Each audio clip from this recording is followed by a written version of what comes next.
Thanks so much for tuning in to Bite Live 2021. My name's Nicola Kemp and I'm Editorial Director at Creativebrief, and it's my absolute pleasure to introduce this panel in partnership with the Gerety Awards. The Gerety Awards are unique because they redefine the standard to which advertising is held. Named after Frances Gerety, the copywriter who coined the slogan, "A diamond is forever," the awards mark the first time that juries have been brought together to select the best in advertising, all advertising, not just advertising made for women, through the female lens. In the wake of a pandemic which has disproportionately impacted women by every measure, cultivating and championing that female lens has never been more vital, not just for the cultural relevance of the creative industries, but also for commercial success. So with this in mind, I'm grateful to be joined by three amazing creative champions today who are all Gerety Grand Jury members, and they're going to lift the lid on some of the trends that they've seen in this incredible work, but also give us some insight as to how individuals and the industry as a whole can help to create the conditions where we all get to create this incredible work in the first place. So Kate Stanners is Chairwoman and Global Chief Creative Officer at Saatchi & Saatchi London. Karen Blackett, OBE, is Country Manager, WPP UK and Group M UK CEO. And Kayese Lamore is Global Head of Commerce Media at Wunderman Thompson. Thank you so much for joining us. Thank you. Thank you for inviting us. Thank you. So to kick off, I think, there's always so many interesting and incredible pieces of work in the Gerety Awards. But, it's not always easy to sort of take the time really to just immerse yourself in this incredible work. So really, I'd love to kick off by asking you all to share your biggest creative highlight of the judging process. Kate, am I okay to kick off with you? Absolutely. For me, the highlight is exactly that, the opportunity to take time to be inspired by great work. And it's a shame it takes judging to kind of force you to do it. But the privilege of sitting down and really immersing yourself in that is amazing, and it's actually really enriching as a creative. You go back and you go, right, I've got to do better, and so for me, that's the real privilege of doing something like that. And I think it's a lesson and a reminder for us to be doing that all the time, maybe not just delving into other work, but being inspired by adjacent type of stimulation, all around us, which has been harder recently. But yeah, always taking a bit of time out and looking at that. So, it's always, I'm always really grateful to be invited to be on a jury like this. That's such a great point about the time, because it's always, especially at the moment, there's been a lot of research showing how frantic everybody is at the moment, and that feeling of kind of being overwhelmed to some degree. I mean, Karen, what was your takeaway in terms of the creative inspiration you had? It's similar to Kate, because we are so busy, especially post 2020, delivering, keeping the business going, making sure we're talking to our clients, that opportunity to immerse yourself in amazing work from around the world. And for me, in a UK role, getting to see work from around the world was brilliant. And for me, the thing that I always look at in terms of a great piece of work is when I get the feeling, God, I wish I'd done that.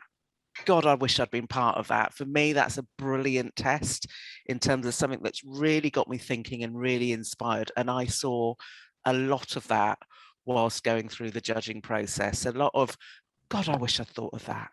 God, I wish I'd been part of that. And that's amazing, because you can take learnings and then feed it back into your everyday. So it really is similar to Kate. We're so busy going and delivering that opportunity to pause, be inspired from across the world, and just get that feeling and just be really grateful and humbled that we're part of this industry, because you get to see that sort of work. That's what I really enjoyed. I love that. And that's such a universal feeling that, oh, I wish I did that. I came up with that. That's such a lovely creative fuel as well, isn't it? And Absolutely.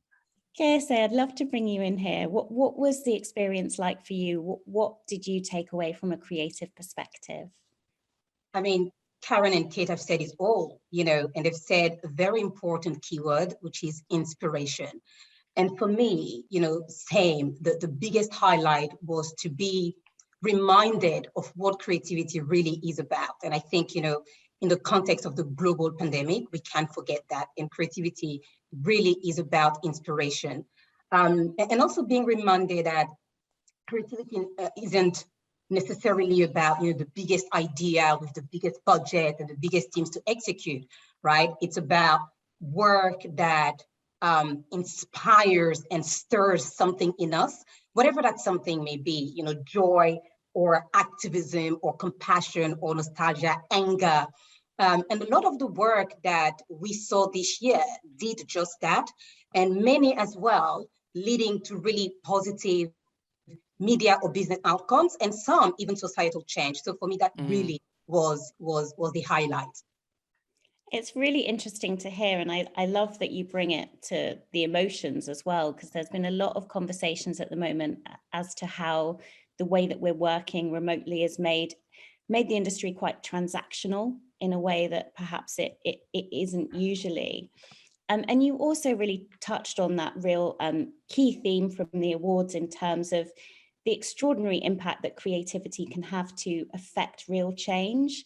And Kate, you also mentioned this idea that particularly at a time when, as individuals, we don't always feel like we have a voice. Can you tell us a bit about that shift and how that came to light in the work? Because we can be a bit cynical as an industry. We do like to call peak purpose or peak whatever it is before we've, the whole kind of, it's all gone too far before we've really got started. I'd love to get your view on that trend.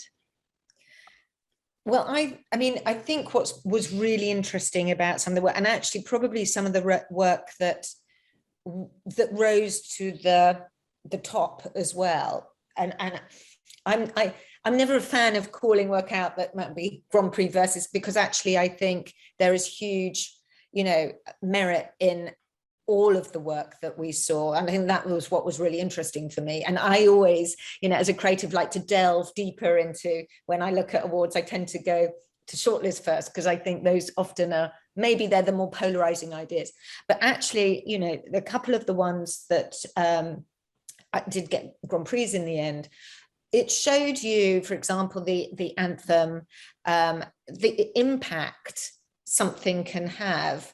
And as you're saying, it's not sort of, sometimes it can be a bit scrappy, and I liked that. And I really loved the piece from Czech that kind of used positive action in terms of proving to the government that they were paying too much for people, they're being ripped off, and actually there is something really dodgy going. And they didn't do it by negativity, they did it by positive change and action. I mean, I loved that. And I think that's where you see, we talk about creativity often, and it is a really, all-encompassing thing. But for me, it's this ability to sort of drive value through original thinking, and those for me have had exponential impact from the kind of inception of the idea. The action was amazing. I don't know if that answers the question. Yeah. But again, to give a voice, and I think this is it. I think it's a really powerful thing that you can see. I've got an 18-year-old son, and he sometimes goes, what's the point in me saying, marching for climate change, doing this, because my voice is so small? And I just say, look, a small voice can have a massive impact. And what creativity does, and these things that we see in the Gerety Awards, they've kind of shown us that you can take something fairly small and amplify it to have a greater impact and galvanize communities all over the world. So I think that's what I've found really exhilarating about some of this work. That's such a positive theme, and it's always that issue of, you know, the biggest threat is always to do nothing rather than not be heard when you're trying to be heard. And Karen, another really interesting trend to come from the work was the range of campaigns that really encouraged like the new sentiment of community that has emerged. I mean, we've all spent a lot more time in our local communities, and I feel that that's a really interesting trend and shift. What's your view on this? Do you think that we are seeing that? Look, I think we have changed as a society forever because of the last 18 months. And you only have to look at the number of surveys or polls which have been monitoring trends in terms of how we feel as consumers, and that focus on community and local is really present. That focus on ensuring and expecting brands to take a positive role in society is ever more present. So, you know, the example that Kate used, you know, the anti-corruption hackathon, brilliant example of how a community turned into a society. So a community of people who were brilliant coders coming together, which affected an entire country. So I think we're absolutely seeing, because we were trying to buy local, support the smaller retailers and organizations during lockdown that had the temptation of going by the wayside because they weren't getting, you know, the business that they needed to keep going. That caring side of society has really, really risen to the top over the last 18 months. And that expectation for brands to do more and to contribute more is absolutely there.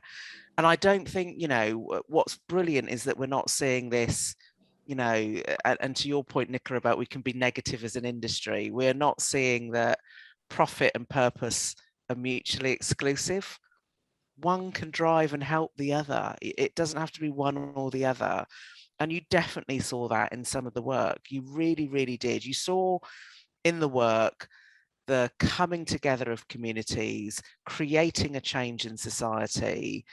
And I think that's the last 18 months, you know, with everything that's happened, whether that's COVID, whether that's the killing of George Floyd and others, we've changed as a society, and you're seeing that in the work. And Kirsty, I'd love to bring you in here, because that shift that Karen's talking about is a really interesting one, and such a positive opportunity for the industry. That recognition that really, you know, doing the right thing, what's good for communities, is also pays off commercially and pays off for your brands. I mean, for your perspective, what did the judging experience reflect in terms of how the industry, you know, across the globe as well, is really recognizing that diversity, inclusiveness, community can all be a competitive advantage? Yeah, thank you. Karen did say something very important there, that we've now come to a point where, as an industry, as a society, we are realizing that purpose and profit aren't mutually exclusive. And for me, one of the things that became really evident throughout the judging process was the realization that there was a genuine attempt by many to really represent the societies that we live in and the customers that we serve. And I think it's beyond just recognizing that it is a competitive advantage, but it is the right thing to do, full stop, right? And the work that we've seen this year also demonstrates an understanding that diversity is multifaceted and it's multi-layered. It wasn't just about the diversity in terms of the people and pursuing representation on and off camera. It was also about diversity in the way that we think, diversity in the ideas that we explore, not sticking to the same script or ways of doing things. And I think one of the work that portrayed that beautifully as well was the work by Volvo, not representing parents as sleek and, got everything under control in their ads, because that is not the reality we live in. As a parent, your house is messy and you get sleepy, and you can drive your car and really find yourself in dangerous positions. But it was also the diversity in terms of the platforms and technologies and approaches that were leveraged, as you've mentioned. And certainly when you look at the work by Microsoft, which became an Xbox, which offered us the opportunity to travel when everything went to a halt during COVID, is a representation of that. But having said that, though, I must acknowledge without any ounce of a doubt that it's because one exists that the other is true, right? Having different people at the table is what has enabled many brands and agencies to explore different paths and create their best work, right? And the work that we've seen certainly and definitely gave us an idea of who sat at what table. I could not agree more. I think that's such an important point, that, and I think coming back to finding your voice, I think making sure, and I think you're so right. I believe that we looked at work that felt properly diverse in its inception. And I believe, as you say, that is because you have different voices coming together and being allowed to express theirs. That's right. And being allowed to not hide who they are at the table as they collaborate and make work and find solutions. But it comes down to that insight. I mean, to KSA's point, the Volvo work, it's based on a true consumer insight. It is knackering being a new parent. You can't have the perfect household. And to your point, Kate, everybody coming together to reflect. You can imagine the creative process that happened behind that work. People coming together to reflect what their own experiences were of being a new parent led to that story. So it's always based on that true, authentic consumer insight, which, to your point, KSA, is fueled by having lots of voices around the table, lots of different voices around the table. Yeah.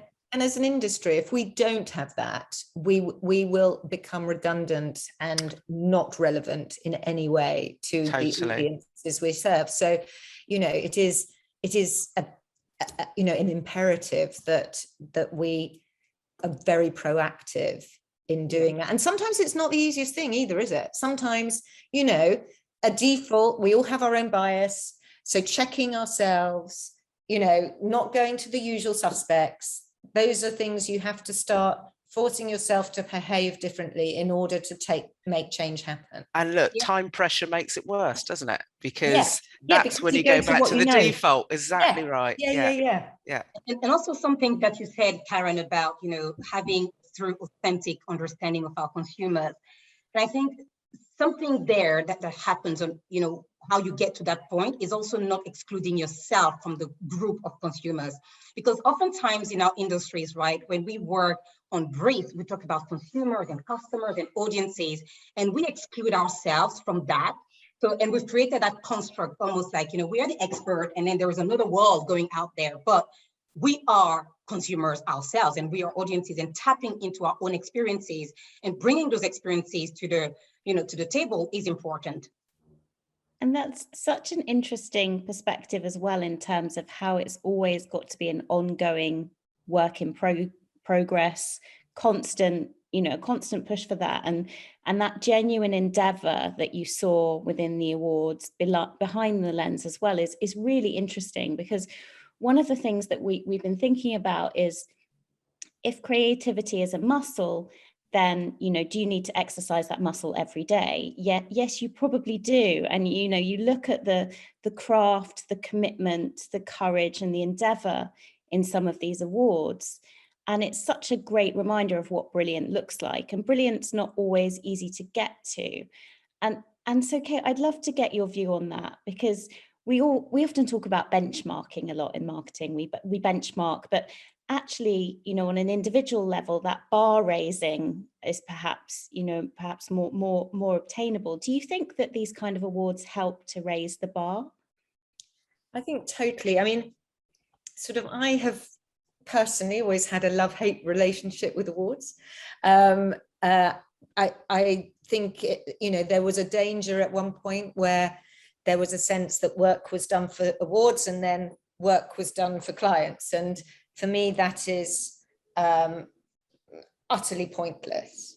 What I think Gerety does, and actually I think we now see, I recognize the value of awards actually in driving better practice. And I think Gerety's very particularly is a great beacon of how we should be doing things. And I think when you see that body of work, you come out reminding yourself of the impact that we can have as an industry, because we put stuff out into popular culture.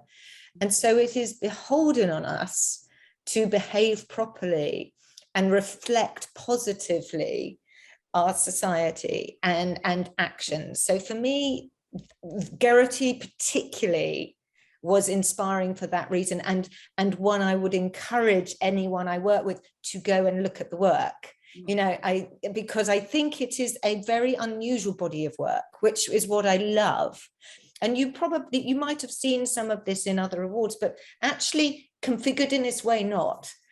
So I think it's really refreshing. It's one place to find, if the world looked like this, it would be a brilliant place. You know what I mean? And I know it doesn't, but it's a start. So that's what I loved about this. And I think awards actually, what they do generally is they highlight work that we think is good, and therefore it's helpful for us to use those as examples when we go back to work with the people we work with, the clients we work with, to use them and inspire us on to the next thing. Because I think so often what we do, it is iterative, there are benchmarks, and then we make another leap and another leap. And I know we're always trying to be there is originality, but I think there is building on the shoulders of things, and I see progress here.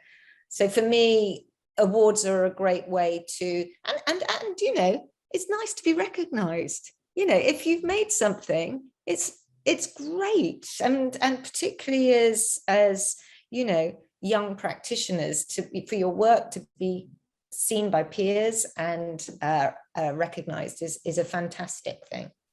That's definitely such a sort of important point in this climate as well, where we're seeing so many data points about employee churn, low mood, like that actual sort of recognition of this is really good. I think that's it. And we can all sort of learn from that. We forget actually. And I think, as Karen said, there has been this sort of just got to get on, got on. And I think the Zoom culture means, as you say, you kind of focused on the here and now. And actually it becomes much more transactional. And I think some of these things are pause moments to recognize what we can do and to inspire us on to do better. I'm always wanting to, I'm a bit of a mean person at work, because once something's finished, I go, right, let's move on. How can we improve on that? Look at this. Why are we not doing this? I love the idea of a pause moment. I think that's something that's a really nice idea.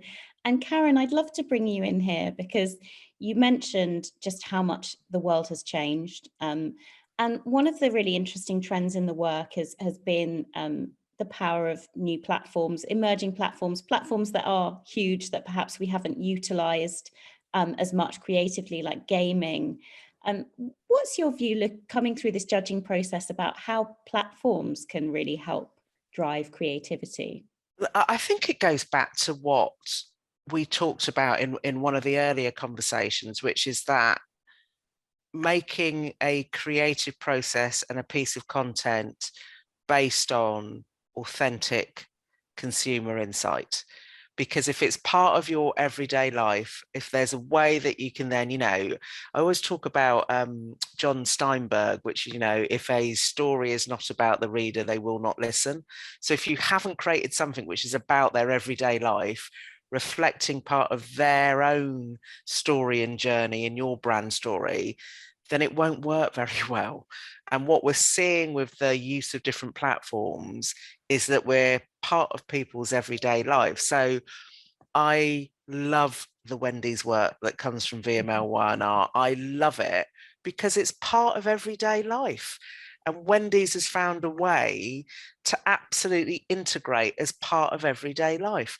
I love the work, which was the Lonely Planet work and a different way of traveling when we were all locked down, because that gave us a window and an insight into us all being trapped, but still being able to be inspired with the different travel journeys. So I do think if the platform is part of everyday life and you understand how it's being used by your consumer, that's when we've seen brilliant work, because you understand it, you get it, you know how to integrate it with everything else that you may be using, and it then becomes incredibly powerful because it feels more natural.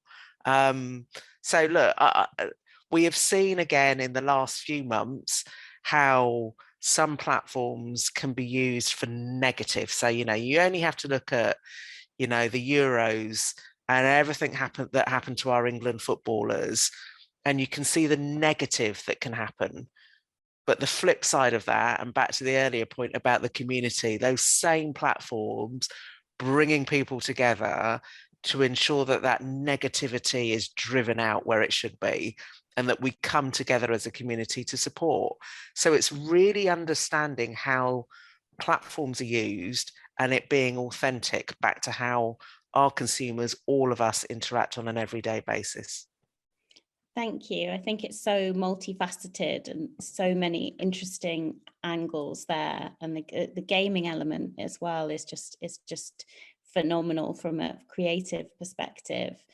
And KSA, I'd love to bring you in here. I mean, looking at all this work and the new platforms and the new creative endeavors and opportunities that it embodies, I mean, what did you take away about what really constitutes bravery in marketing today? Because we always talk a lot about bravery, but it's not always evident in all the work, if that makes sense. It does. When I think about some of the work that I saw, I think the winning work and even the non-winning work, show two things. First, that marketing isn't just about all the work that you do in regards to the comms or the advertising or the products that you put out there, but marketing is also or even how you skillfully, build your brand. But marketing is also about how you behave as a brand and how you show up. Marketing is also about how you demonstrate what you stand for. And that has been very evident, especially in the past 18 months. And then second, the second thing that the winning work shows is that bravery isn't necessarily about, a demonstration of might, fortitude, and power, and, feats and whatever construct we have in our minds in regards to bravery, but that it can simply mean daring to take a different path, challenging the status quo, using your voice for something that you believe in, trying something new, even when you can't anticipate, what the end is going to look like or what the outcome is going to be. And bravery is about spontaneity, right? And I think this is well reflected in the work, especially by Anne Nahar and Zlam Kamarada. And in both cases, actually, huge societal upside. So yeah, that for me is how bravery came to life, if you want, in the work that was presented this year. I loved the beer cap project as an example of bravery, because it was bringing together the industry. Yeah. So, asking the rest of the industry, the alcohol drinks industry to join in, collaboration with other brands. And it's such a simple idea. So simple. It was fantastic. Such a simple idea, having, what is it, all of the responsible drinking small print that you've seen. Yeah. Actually, if you have a load of food, it might help. If you drink some water, it might help. What a simple idea to bring together food brands, water brands, and then ask for the other drinks brands to join in. That is an example of what KSA is talking about in terms of bravery, not been done before, literally trying something different and going out there and doing something for an entire sector. And I think that I think that's something for us, you know, certainly one of the things that we should take is it's okay. I love what you say, Casey, which is start something and we don't have to know the answer of how it finishes. In fact, it might be ongoing and it might pivot and it might change, but let's go on that journey rather than sit and often clients ask you to say, but what will the outcome be? And the honest answer is, I don't know. But isn't it better to try? And then we work on, you know, the different ways we might shape and form that journey and the way that goes and that conversation goes and build it and add things in. As you say, it's sort of, there's nothing wrong with starting and sort of fixing the plane while we're in the air. Why not? Rather than think you've got it all wrapped up, because you know you never will, or you will never be brave and you will never try new things. Exactly. The current climate has made clients risk averse though, because we're all been under pressure, haven't we, to deliver revenue for our businesses, all under pressure to try and find growth. And in a period where we didn't know what was going on, we're all wading through the dark trying to find out what to do. That can have a tendency to make all of us risk averse, and not try and do exactly what you're saying, Kate and KSA. I actually think that the risk is to not do it. And I absolutely agree. Yeah. And I think very often I've heard this idea of a decision about let's just be fast and cost effective versus creative. And I'm going, it's not a versus, it is an and. Like it's you know, you don't not be creative and then be really cost effective and about growth. Creativity is growth. Yeah. And there is something else as well, Karen, that you mentioned rightly. Yes, we found ourselves in a position where every business became performance driven, right? We need to deliver the revenue, we need to keep the lights on.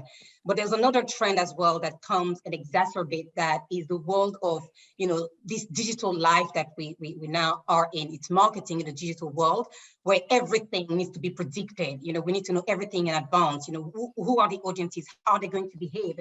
How many sales am I going to have through the algorithm? So that's obsession with performance and that obsession with predicting every single outcome, creates the situation that we found ourselves in. It's so interesting, isn't it? Because to your point, KSA, about bravery, sometimes it's seen as combative naturally. We always say it always has to be an either or debate, doesn't it? But actually this work shows sometimes it's collaboration, or actually those brave 3 words, I don't know, are actually really rooted in this. And I'd love to switch the discussion slightly. And Karen, you touched on it in terms of the current climate making clients risk averse. And definitely, the industry data we're seeing from the likes of NABs really underline the fact that individuals are really struggling. I think the transactional nature of the online space has sometimes made it harder for people to sort of gain confidence. Lots of people have been talking about feedback and the challenges of receiving creative feedback on Slack. And I really wanted to get your view, because I love that quote that you once gave around feedback being a gift, which is absolutely true. But likewise, there'll be some of our audience will have had feedback which may have felt more like a sucker punch. And at this kind of, back to school, getting that new term energy, what advice do you have for people? Because it does feel like maybe resilience levels are low and really reflecting the loss of the past 18 months. I know it's a big question, but do you have any advice for people in the industry who may be feeling a little bit devalued perhaps, or not able to express their views? Look, it is so hard, because I know going into lockdown and everything that we've experienced, so many of the leaders in the industry were worried about productivity and worried, and there were all these various reports coming from different groups about productivity was going to reduce by 35%. And I don't know about you guys, but I have not worked so hard in my life, literally. And so I absolutely get when you are giving it your all, where you've lost the commute, you're working during what was your commute, you're not getting a break away from a screen, that you constantly feel as though you're on some sort of hamster's treadmill. And then to receive something which is negative when you're trying to constantly keep going can have a massive impact on your confidence and a massive impact on your well-being and your mental health. And look, that quote, Nicola, I mean, I'm here as a failed athlete because that was my first love. I was a sprinter and a long jumper, and I got used to having feedback because that was my way of getting better. So I think there is something that you have to have in your frame of mind, which is feedback, even if it's delivered poorly, and there's no excuse for delivering it poorly, should be about helping you get better. So I always have that in my mindset, because I could win the 100 meters in the first 30 if I got a good start. So I used to practice and practice and practice on my starters blocks. I could jump my furthest in the long jump if my takeoff was right. So I'd have a coach at the end of the long jump pitch just watching my takeoff, and it would be, feedback, adjust, feedback, adjust. So I think we have to have in our mindset, even if it's delivered poorly, that feedback is there to try and help you get better. And you've got to remember that. And this is where I think as individuals in an industry, when it is tough, and I talk about this a lot as well, you need your cheerleaders. So your colleagues, your peers, your family, your friends, people outside the industry who know you, who know what you're capable of, that can give you the boost that you need when you're finding things really tough, when you've had that sucker punch on Slack that may have come through. Go to your cheerleaders to keep you going. But also, I do think, try and have a conversation around the feedback. So just having a piece of feedback which is delivered, on Slack or in a meeting, in writing, try and have a conversation, because things can get misinterpreted. I'm not making an excuse for whoever's given the feedback, but they might be under pressure. They might be under, time pressure, and haven't had time to give it the proper thought and have just written it really quickly, and it comes across abruptly. Have the conversation, because it's always better when you can talk around it, and it's there to help and make you better. But use your cheerleaders, and remember, it is a gift because it's trying to make you better. That's such good advice, and also really applicable to the relationship between brands and agencies, in terms of that conversation and need to go backwards and forwards. And Kirsty, I'd love to bring you in here. I mean, what's been keeping you positive, and how do you have cheerleaders around you? How do you stay focused on, doing that next jump, improving that form in your creative work? For me, it stems back. I always quote my mama in everything, because she's such a strong influence in my life. But there are a lot of things that she taught us growing up, and one of them was that realizing and accepting that positivity isn't about denying your circumstances or ignoring your circumstances, right? Sometimes shit goes down, right? And it's about acknowledging, okay, shit is going down, but also recognizing that despite what you're going through right now, the only permanent thing in life is change. So I always try to remind myself that whatever I'm going through right now, at any given moment in life, that this too shall pass. And then the other thing that also, very much that I got from my mama is that you are never alone, right? And like Karen said, you have a group of cheerleaders that you can tap into. But also beyond that, having a group of cheerleaders you can tap into is also recognizing that whatever challenge you may be going through, you're not the only one, you're not the first one, and you won't be the last one. And someone else probably went through what you're going through right now, and they came out the other side, and you will come out the other side too. And then when it comes to COVID in particular, what I tend to do is I tend to look to the past to see the future. And when we look to the past, we see generations before us that survived all sorts of challenges, the Spanish flu and World War, et cetera, et cetera. And, they survived. So I believe by virtue of that we will survive as well. And that's how I keep, myself positive and try to maintain the focus and continue, keep on keeping on.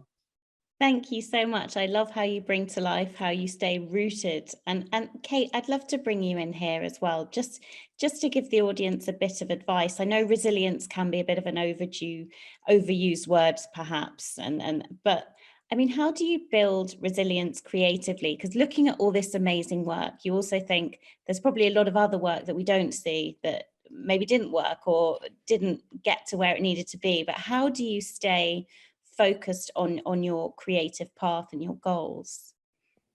I think there's two, when you think what are the attributes in great, creative people, I think it is resilience and collaboration. And for me, those are the two things. And there's a reason some of us are still here working, probably because we're tough in that, because I think back to Karen's point on feedback, one of the things as a creative person, you get feedback from the get-go and none of it is very good. And it is the most awful, I tell students, my nephew has just graduated from St. Martin's, and his first thing that he did a project and he rang me almost in tears saying it was awful. They were just slagging off everything. And I said, well, one, I don't think that's very professional in terms of the people who are giving it, as Karen says. However, this is your first and most important lesson, and it is going to carry on, and you're going to have to deal with it and get used to it. And as Karen said, the reason people do it is they are trying, you might not think it is, but they are trying to make it better. And actually, when you make a bit of a shift in terms of not thinking it's about you, and understanding about a team dynamic, you start respecting other people's opinions more, and they will, if you take those comments on board, it will make the work better. It will make it, it will go on its journey. It will go to new places. You will start learning, and it all unlocks. But it is terrible. And I think, as creative people, you are producing, an idea that is, from here, and from your gut, and you put it out there in a room, and everyone's allowed to have a pop at it. And you just go, oh God, it's like being naked sitting there. So you do build that sort of skill set of handling it. And if you can, it is the answer to success. I love that insight into resilience being a collective and a group experience, and the element of teamwork. And it's been so interesting and really uplifting to hear your views on this work, the award-winning work we've seen in the Gerety Awards, and there's so many takeaways.